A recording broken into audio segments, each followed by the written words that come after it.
Good morning, everybody. So, yeah, 4 days early with my menstruation. So I'm exactly 28 days. I think if I look on hindsight, then I'm like, oh, okay, I see why a few minor fluctuations in my hormones would lead somebody to believe that she could be getting her menstruation.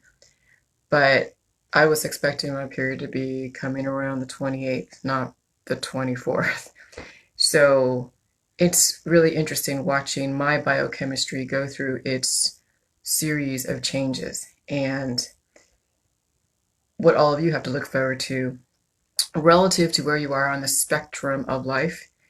If you are in the matrix and you're in your 50s and 60s and you've already hit menopause, you may see, if you do the protocol, your body turning the hands of time back when it comes to menopause. And you're going to start getting your fertility back. And then collagen and other types of hormones and secretions and things like that will come to surface, and you'll start seeing your skin come back, fat may be lost or gained. I mean, you'll start seeing the reversal of the aging process as you bring certain elements back into your body. So it's very interesting to watch, as well as you'll be aligning your body, mind, and spirit. So not only will you be physically seeing the changes, but your mentality will be very, very different. And then your spirit, the way your hormones interact, the way your biochemistry interacts, and how it gets projected to the world, and how you receive information is going to be very, very different. So I'm telling you guys, stay on the J juice. If you can get through the physical healing, you hit the jackpot.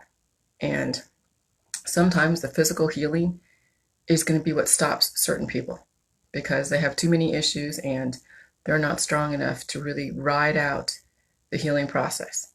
Because yesterday we established, as well as the last 3 years, that pain is healing.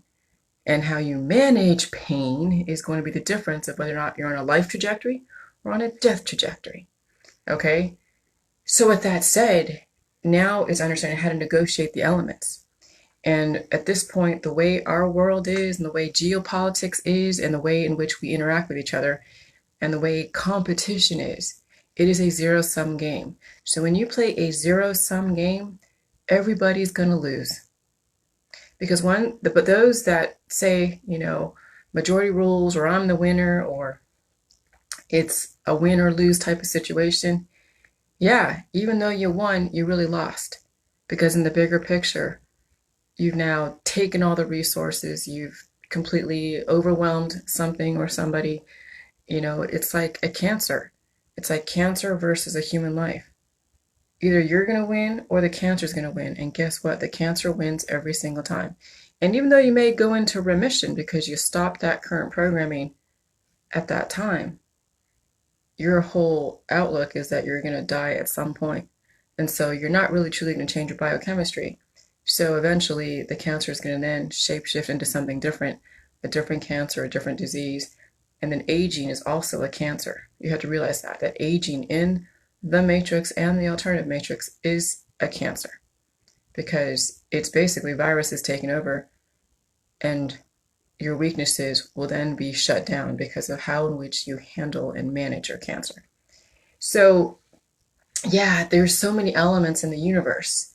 And yesterday I made a major distinction about the tribesmen in the Amazon, because this is another hot, pardon the pun, political topic that the Amazon is on fire because somebody is thinking that it was a intentional act because somebody lost a court case when it comes to being able to drill or procure oil. And so I didn't read all the details of it, but somehow the Amazon tribes won a landmark case that they own all the land. And yeah, it pissed off the oil execs because they have customers they have to feed and take care of and supply oil because it's a severe competition. And since we are in this zero sum game, there's always going to be a winner and there's always going to be a loser. And even if you're a winner, you're also a loser. Because who said you really won? There is no winning. Life and death is win or lose. That's the only winning. Everything else is just BS. It's just distraction. Okay? And so how can we live in perpetual balance on this earth, especially when we have 7 billion people that need to be fed and clothed and have cars? I'm sorry, but that's the way the world is, and have infrastructure. Okay? How do we distribute resources and share the wealth? Okay? So this is going to be interesting to watch, but J-Juice helps negotiate the elements within your body as well as with the elements in the external universe. And once you're able to negotiate properly where you are living in perpetual balance within your environment, then I can see how someone could be clear enough to then try to negotiate the resources between humanity and the earth. All of humanity, all of mankind, even animal kind, plant kind. But since we have people on the death trajectory in the Amazon, because the Indians, the Amazonians, the natives, as well as the executives are all on death trajectories. So they're not thinking with an aligned body, mind, and spirit. That's something very difficult for some people to wrap their mind around because they're so used to saying, oh yeah, we stole the land from the Indians. We stole the land from the Amazonian tribes. We stole the land. You know, nobody steals anything. It's not like they're trying to share it. And when you play this zero-sum game, you're going to have winners and losers, and even the winners are losers. Even the losers are winners. And it's interchangeable. So why play the win-lose game? But that's how it is. So when you play the win-lose game, everybody loses because even the winners are losers. Because look what happened. Do we actually know if it was actually intentional?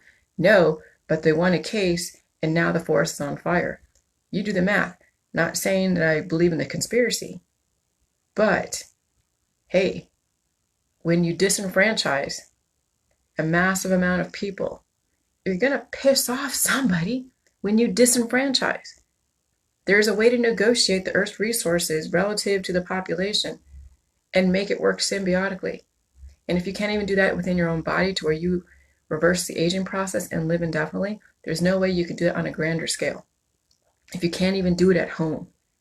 That's why I say if you're not living indefinitely, where you're not reversing the aging process, you're not reversing your cancer disease and chronic illness, you're not growing your hair back, you're not, whatever it is that you can tell when somebody's on that death trajectory, then there's no way you can accurately really negotiate the environment on a very grand scale. And so this is why I say if we stop reproducing, we stop aging, we will live in perpetual balance with Mother Earth. But at this point, people are aging, they're reproducing. And so, yeah, we're going to have to feed 7 billion people on this planet.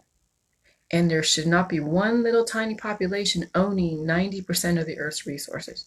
There really shouldn't be. And so when that happens, then somebody is going to balance that out.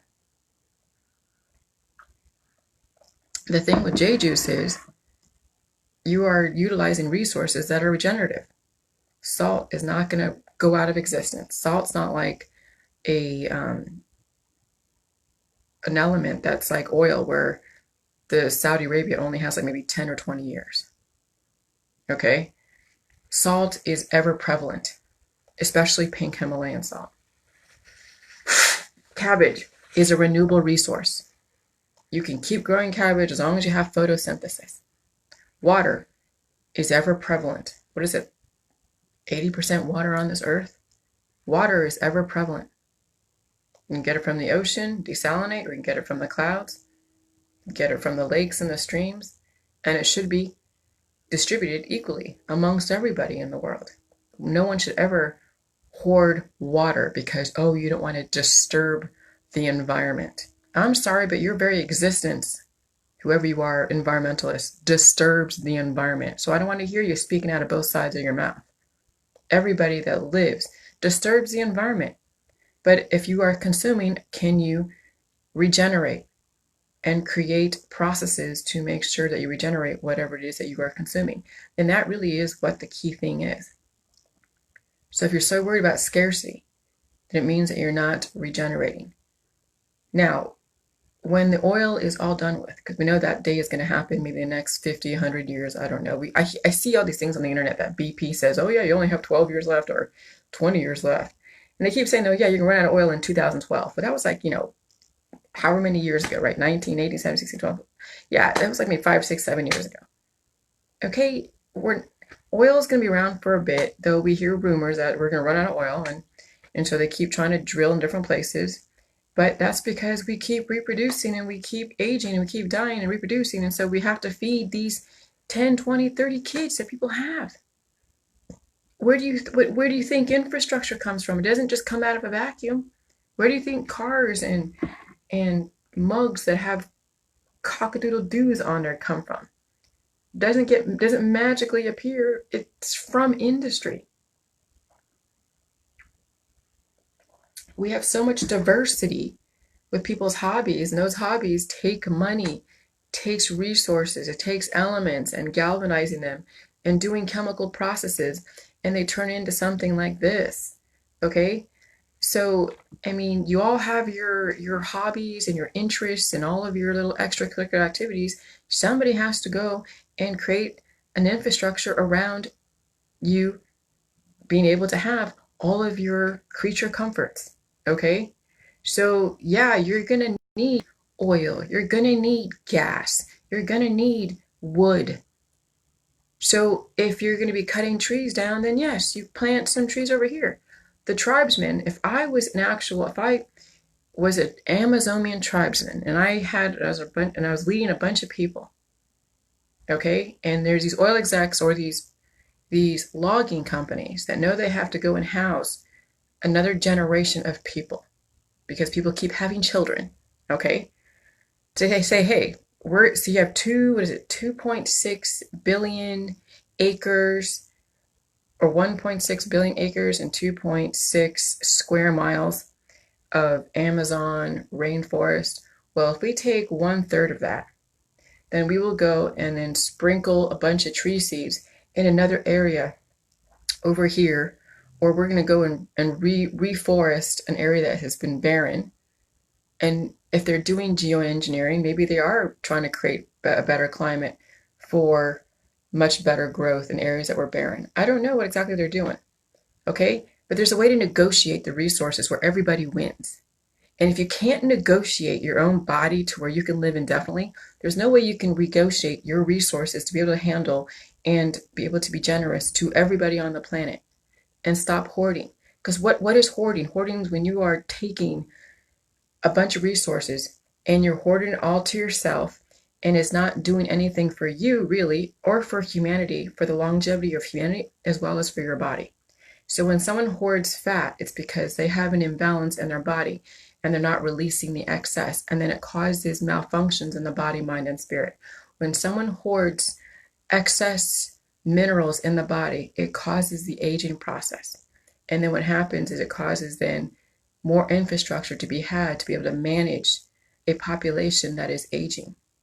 When someone hoards, like you see on the A&E channel, all the garbage in the area, where you have like 10 different vacuums, there is an imbalance of the body, mind, and spirit because you don't know how to release the excess, and you have an imbalance because you have a feelings of scarcity that if you don't have these 10 vacuums, then, who knows, the world will explode or something.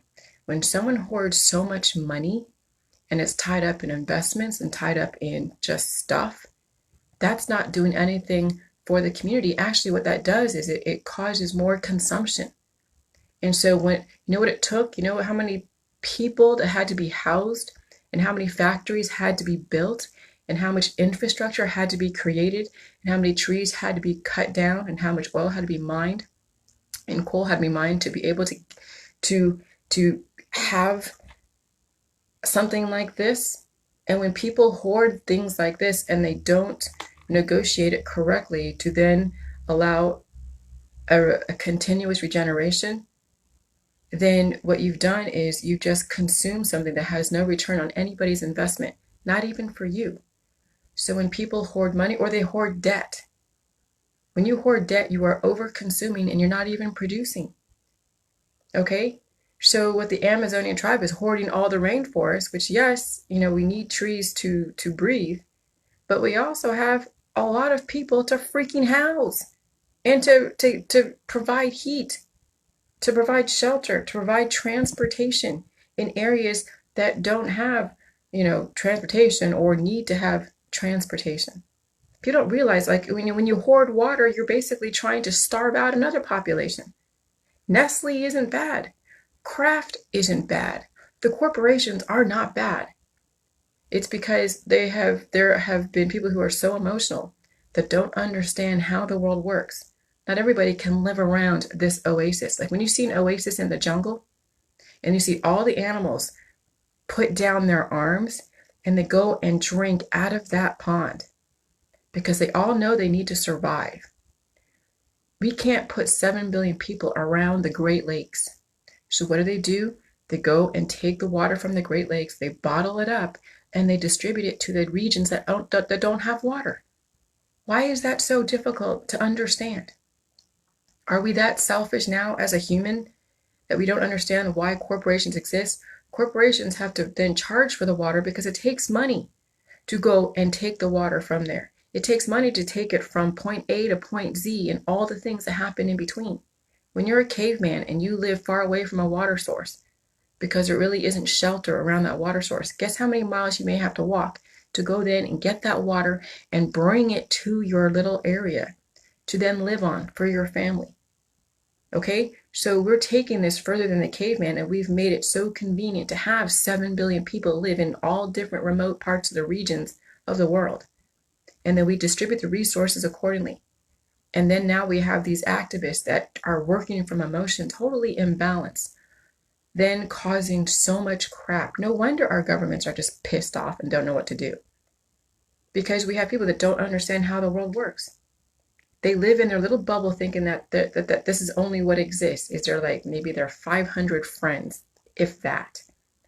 But when you actually look at it, if you have the ability to have a bird's eye view, okay, where you can actually like hover in the sky and look at all the people that we have to take care of, you're going to be very happy you have infrastructure, you have government, you have corporations that have a business process that is able to pipe in heat into your home or air conditioning into your home during different weather, during different seasons.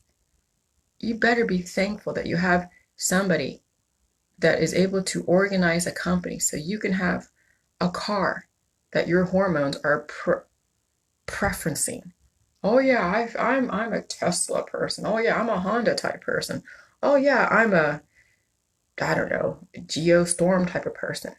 And so they cater to all of your diverse hormonal imbalances. That's what diversity is. That's what these corporations are doing. Is there have so many hormonal imbalances on this earth. We have corporations that will cater to that. Yes, it makes them money, but it also makes you happy until you're not. And then people are collecting shit. Literally in their body, they're collecting shit and hoarding poop in their body. And they're not releasing, and they're hoarding minerals or hoarding collagen, hoarding parasites. And no one's really releasing it and letting it go back symbiotically with the earth. And this is why you have imbalances. This is why you have activism. This is why you have bullies. This is why you have stalkers and trolls and criminals, is because we have major hormonal imbalances, and why we have cancer, disease, and chronic illness and aging and so many other types of behaviors that are being diagnosed in the DSM-VII or whatever the latest edition of the diagnosis manuals they have. So yeah, so the J Juice will help you negotiate the elements within your body that's aligned with the elemental composition of the human body, so you understand what your body has to go through to actually heal. And then you're able to adapt to your environment, okay? And then you won't have these crazy thought processes to go out and make somebody else's life hard. You'll actually help people, not on the internet, because there's no helping on the internet. You're not physically there for people on the internet. So you'll be able to inform on the internet and help people in your immediate area with something that they could not do, whether it's because of a disability or they don't have the manpower and they need your physical presence. That's what the J Juice gives people the opportunity to differentiate between helping and educating. What you do on the internet is not helping anybody as far as cancer disease and chronic illness, but your ability to inform and to educate in an articulate way without the emotion is what is precious and is what is effective.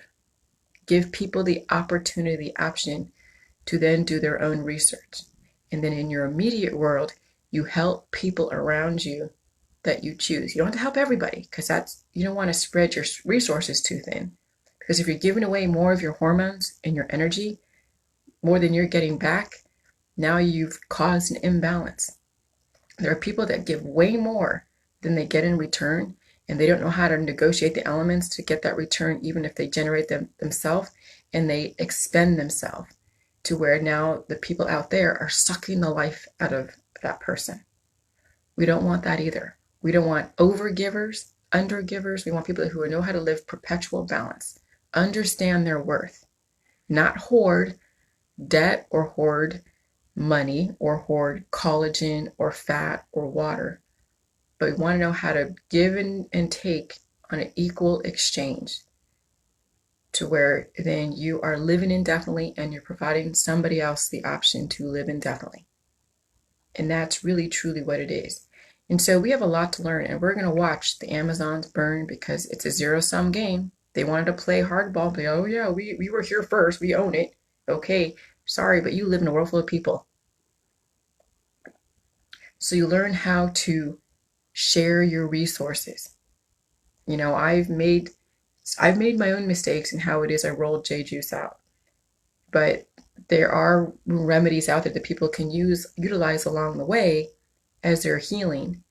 But the resources out there, as far as like the cannabis and all the different detoxes and the breathing techniques, it's not something that is a predominant when you're actually trying to heal at the cellular level to where you're reversing the aging process.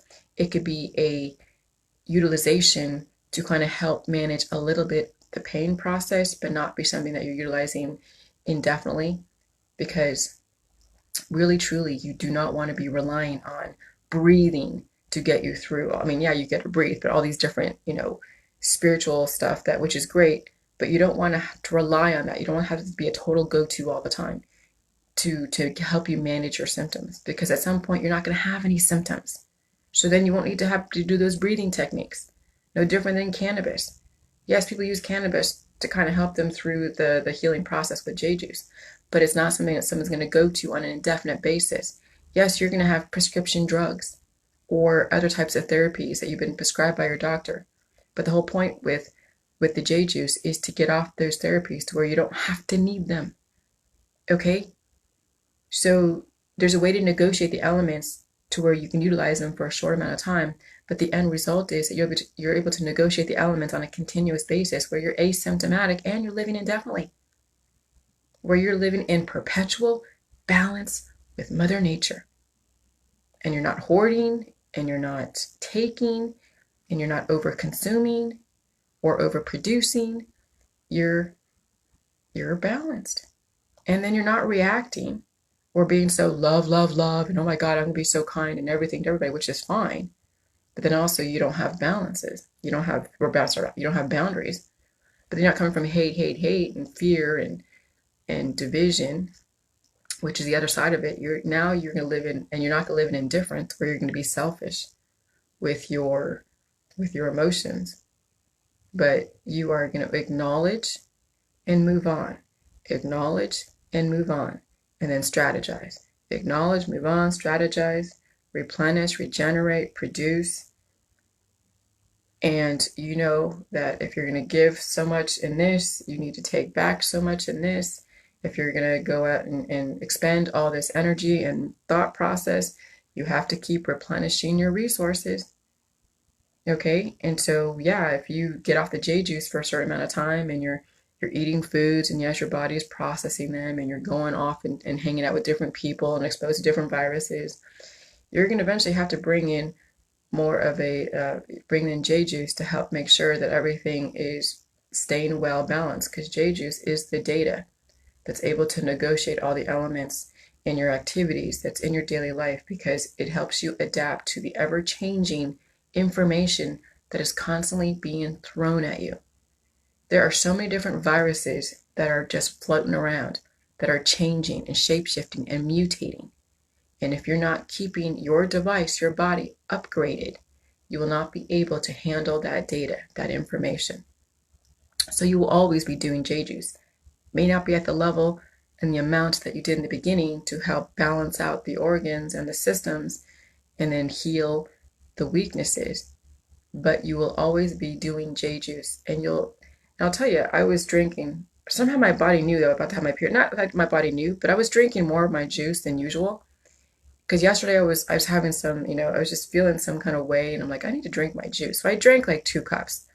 Usually, I think last month I wasn't drinking as much juice before my period. I was just like feeling some kind of way, and I just went with it. But I'm like, no, I'm feeling some kind of way. I need to drink my juice. And so I drank my juice yesterday, like 2 cups, and drank 2 cups a day before, and drank 2 cups a day before. And I'm like, okay. I mean, I took a few cat naps here and there, like maybe an hour or so, and did some other stuff that was usually out of my usual routine, and thinking like, okay, I'll probably get my period on the 28th. It's still a couple weeks away, and all right. And then bam, here's my period. So it's now exactly 28 days. It's 4 days earlier than last month. So I'm watching my biochemistry change. And if you guys stay on the J juice, you're gonna watch your biochemistry change. And yeah, some of it's gonna be painful, because you have years and years and years of mutations that you now have to negotiate with and deal with. And mutations aren't necessarily bad. It's that the fact that you have now all this excess data programming from the viruses, from the minerals, from the parasites that you have not been able to release because of your stagnated lymphatic system. And you're hoarding poop in your system that you're not releasing. And you haven't fixed the weaknesses. And so when people get traumatized, guess what hormone becomes present and then becomes predominant? Every single trauma that you don't address on a biochemical level, that becomes your reality. And that's a major trigger, and it becomes the most prevalent hormone. And then people live from that hormone. So if you've ever been abused, if you've ever, gotten in a car accident, if you've ever been attacked, or you've had any type of trauma, the hormones that come up during that time are going to be now the predominant hormones, are going to lead your life. And some people are so high octane because they've had so much trauma that that's what the most present hormone is. Some people are so like love, love, love, because that's how they're able to survive the traumas, is by being so accommodating, so they don't get hit or they don't get hurt. And so now the oxytocin is now most prevalent. Some people, have other types of hormones, serotonin or other stuff, or they have they don't have as much serotonin or dopamine, and so now they're trying to find pleasure, and so they do drugs and they go do illicit things that bring up these hormones so they can feel a little balance. That's why people do drugs. That's why people do behaviors that are coming from the baser instincts, is because they're trying to balance out their hormones, because they never achieved balance, because they've had unaddressed PTSD from the past, present, and also the future. So you look at everybody around you and you see what they post on Facebook, you see their behaviors, kind of what kind of trauma they've been through. And then you know that they're still dealing with that trauma. And then they try to justify it. And then that's how the creative mind then justifies and normalizes living in the imbalances of their hormones, and then living with their PTSD, hiding behind their hormones, and then justifying it and normalizing it, and then even making money off it too. The art industry, huge in that. The talent, the music industry, huge in that. How do you capitalize on your traumas? And so, yeah, some people on the J juice are not going to want to take a look at that, because that's their bread and butter, is the fact they have this trauma that then turned into a talent. So something to look at. Makes you look at the artistic industry in a very different way. Every artist out there has been through some shit. They'll never tell you. They may say a few certain things, but they've been through some, and the more talented they are, the more shit they went through. Okay? So you can imagine what the hell I went through in my life. But it's all been addressed. It's all been resolved. Now it's just you guys understanding how the J juice works and why it works. And it takes someone like me that understands and sees, been through some trauma, but also see other people's trauma. And if you can't even come to terms with your own traumas and your own imbalances and all of that stuff, there's no way you're going to be able to negotiate the environment, any type of thing on a deeper level than just superficial. Activism is superficial. Activism comes from people who dealt with trauma, that a displaced hormonal trauma that they don't know what to do with because they can't fix it. So this is why I got away from the activism, because now I don't have that trauma that I'm dealing with anymore. I've dealt with all of my issues, the death trajectory that I was on, all of that. And now it's just watching my biochemistry shift every single time I drink the juice, every single time I just keep living in this earth. Because every single time you're around people and situations, now I have a biochemistry that's able to convert any type of element or any type of energy and convert it. And then, you don't even react anymore to whatever comes at you, because it's like, oh, okay, they did this. Okay, I got to do this, this, and this. You're always going to be, in contact with people who are imbalanced. How you relate and react to those imbalances is going to then further you or just keep you stagnant and then degrade you. So how you negotiate your environment is based upon your internal universe. And that's really what it is. So if you don't like your life, then you don't like what's going on in your body. If you love your life, that's great. But if you're aging, you're not going to be able to enjoy your grandkids or your life if you're not around. So anyways, that's just a few little musings on my end. But you guys have a great day. Yeah, enjoy talking to you and enjoy your weekend. Be safe and keep drinking the J juice. Sit in your hormones for a bit as it's fluctuating. It's not always going to be pretty. Some people are dealing with the spiritual and the mental and the emotional, and it's tough. And if if you can't get through the physical, you're not going to be able to see then the huge opening in the mental and the spiritual, because that's what really opened my eyes. The physical was easy. I've dealt with physical my whole life as far as the fluctuations, but it was the mental alignment and the spiritual alignment is what really just made everything that much different. And it's going to jump you to the next level of human evolution. And then you know how to negotiate all the different viruses that are in your midst that you can't control. So anyways, you guys have a good one. Talk to you later. Bye.